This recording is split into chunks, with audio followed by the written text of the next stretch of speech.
Okay, now the last thing we want to talk about in terms of quality, of course, just like with all these other strategies, is quality a sustainable competitive advantage? And the answer is yes and no, right? Real quality is a very sustainable competitive advantage. So companies that continue to have high quality goods will continue to be able to charge a price premium relative to competitor goods of lower quality, right?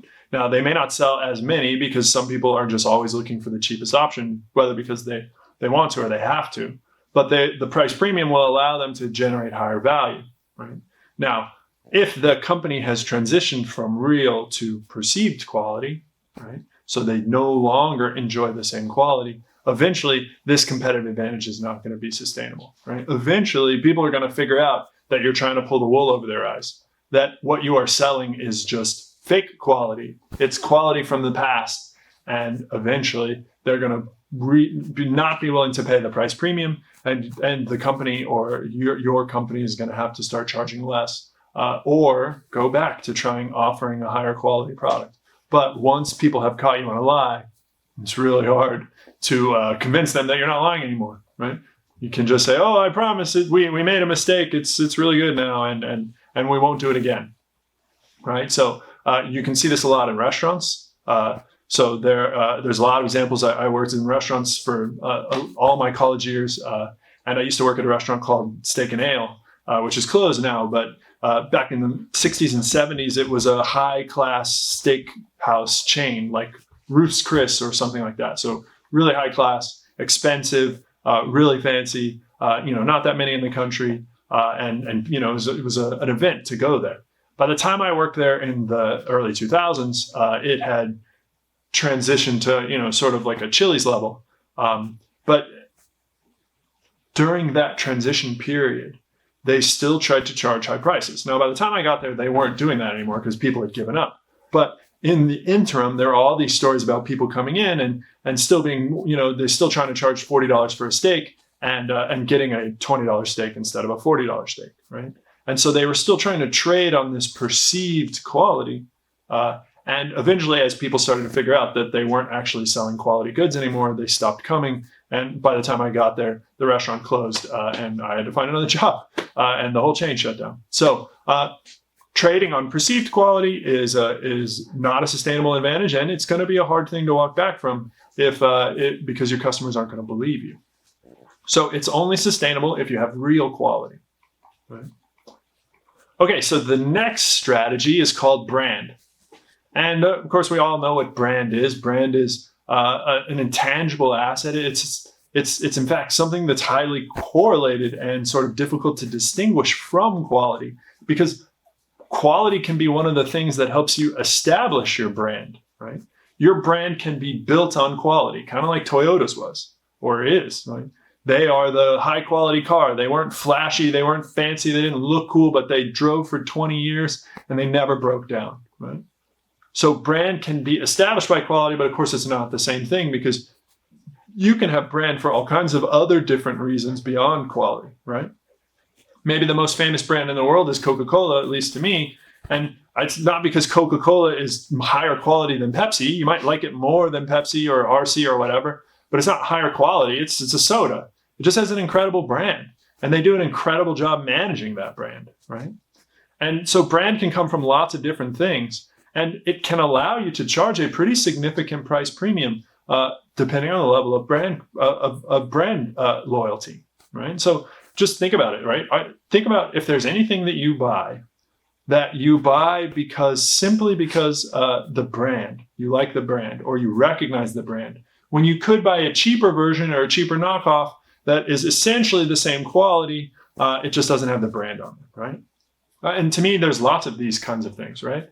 For instance, in the pharmaceutical industry, tons of people buy Tylenol or Advil when just brand name generic Walgreens or CVS acetaminophen or ibuprofen are exactly the same drug, literally no different.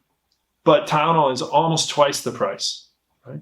That is just brand. People see Tylenol and they associate it with being a safer, better drug, and they're like, oh, I don't know about this, acetaminophen. That's a fancy name. I don't know what it means. I don't want to buy it. So they spend double the money, right? There are a lot of things like that where we are willing to pay for a brand where we may not for no other reason other than that it's something that we recognize.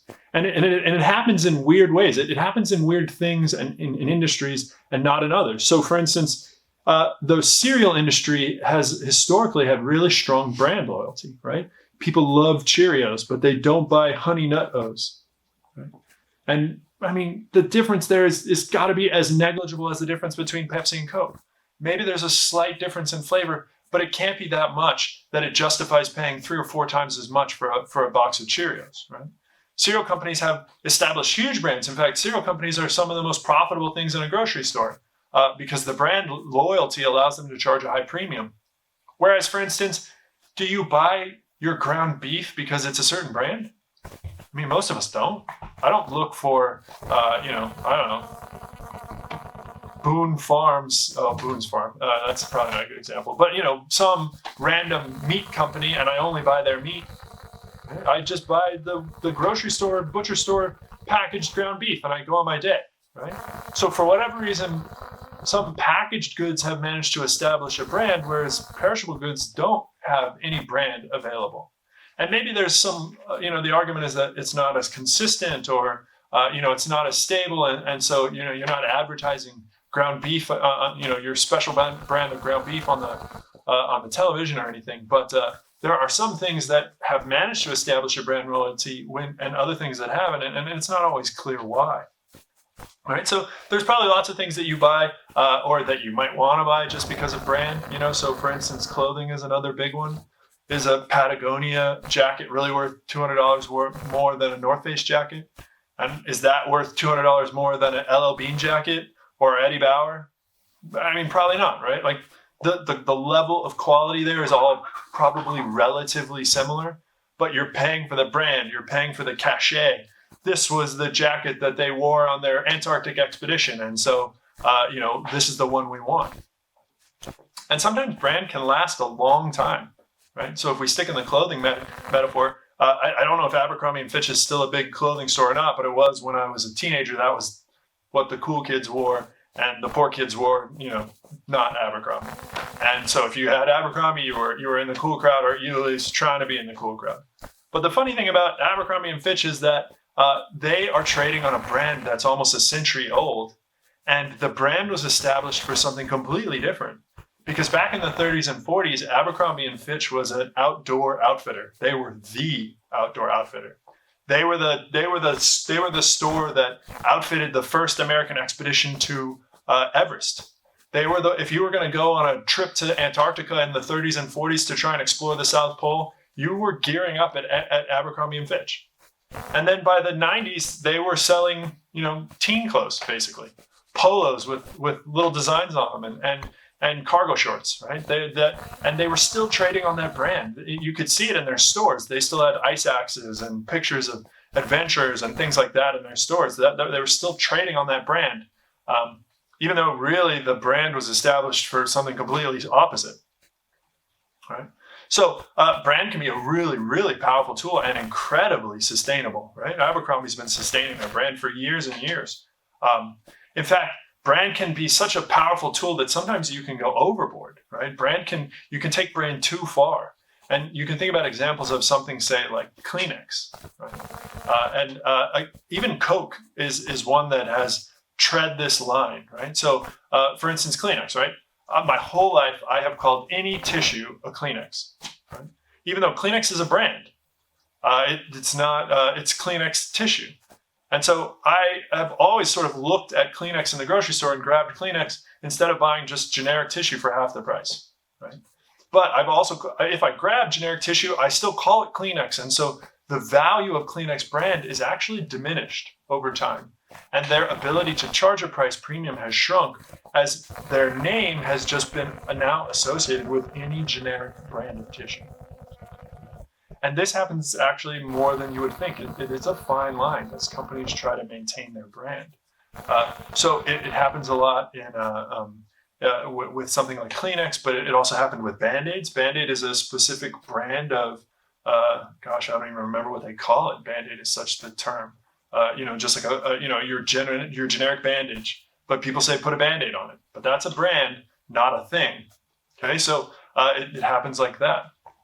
And sometimes you pay more for a brand, even though there are better products of better quality out there, just because that's what you recognize. That's, how the marketing has helped you, or the marketing has made you just aware of the brand, and so you associate it with higher quality, right? So there's some other downsides to brand. Brand is something that you really have to pay a lot of attention to. It's something that you have to spend a lot of money on. I'm going to post an interesting article about McDonald's. I use McDonald's a lot as an example because they're an interesting company, but this was just last year. McDonald's lost the trademark for Big Mac in Europe, right? Because there was another Irish company called Mac's that was selling burgers, and they had a burger, around the same time called Big Mac. And they've been selling Big Mac for 40 years, and McDonald's actually doesn't sell a Big Mac in every country. And in some of the other countries in Europe, they call their sandwiches different things. And so because of that, in Europe, they sued this other company, and they lost the suit because they weren't protecting their brand. And they argued that this other company, Max, was trading on their brand and using that to be able to charge a price premium. And that may or may not have been true. But brand is a very unusual thing. It's something that you really have to be careful with as a company. And so I'll post that article up there on that As You Learn. I encourage you to read it. It's kind of fascinating. But brand is it's definitely sustainable. It's a really good strategy, but it's not something that you can just do. It's something you have to work at. It's not easy. It's something that has to be implemented with care, and you have to continue to do it with care over time.